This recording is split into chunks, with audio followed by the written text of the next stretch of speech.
साधु ऐसा चाहिए जैसे सूप सुभाए, सार सार को गही रहे, थोथा दिए उड़ाए।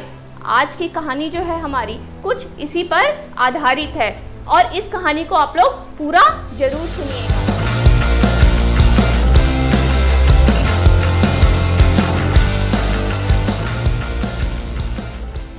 किसी गांव में एक बच्चा रहता था और वो स्कूल गया। स्कूल उस दिन वो जब गया मौसम ख़राब था, बारिश का मौसम हो गया और बारिश होने लगी। स्कूल में बच्चे भी कुछ कम ही आए थे और अध्यापक बच्चों के साथ सोचे कि थोड़ा बातचीत हो जाए।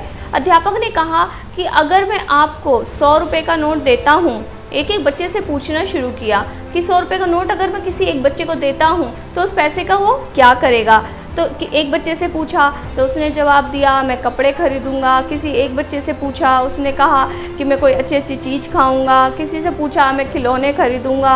ऐसे ऐसे चलता रहा और बात होती रही। लेकिन एक बच्चा उसी कक्षा में शांत बैठा हुआ था। अध्यापक ने पूछा अगर आपको ये 100 रुपये दिए जाएं तो इस पैसे से आप क्या करोगे।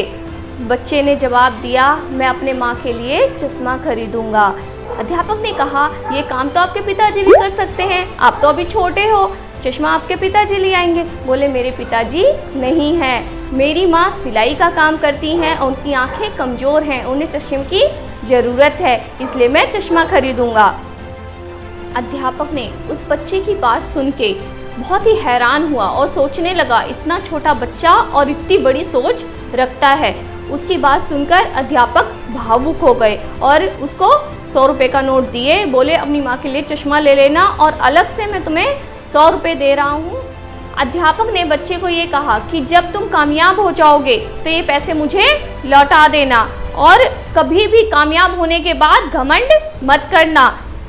कुछ सालों बाद एक गाड़ी उसी स्कूल के बाहर आके खड़ी होती है। उसमें से एक व्यक्ति निकलते हैं और वो आते हैं और अध्यापक के चरण छूते हैं, मतलब प्रणाम करते हैं। करने के बाद वो 100 रुपये का नोट जैसे ही निकाल के अध्यापक को देने लगते हैं। अध्यापक समझ जाते हैं कि ये वही बच्चा है जिसको मैंने 100 रुपये दिए थे और जो मैंने सीख दी थी। सबसे बड़ी बात वो 100 रुपये जो उसको लौटाता है उस बात की उसे खुशी नहीं होती है। सबसे बड़ी बात उसे इस बात की खुशी होती है जो सीख मैंने उसे दी थी कि तुम एक अच्छे व्यक्ति बनना, कभी घमंड मत करना। उस बच्चे में उसने वो पाया कि उसमें कोई घमंड नहीं था। इस कहानी से हमें ये सीख मिलती है कि हम कितने भी अमीर हो जाएं, कितने भी बड़े व्यक्ति हो जाएं, पर हमें कभी भी घमंड नहीं करना चाहिए। जैसा कि उस बच्चे में ये सीख आ गई थी कि घमंड नहीं करना है, उसी प्रकार हम कितने भी बड़े बिजनेसमैन बन जाएं या बहुत अमीर हो जाएं, लैंडलॉर्ड हो जाएं, बट हमें घमंड नहीं करना चाहिए।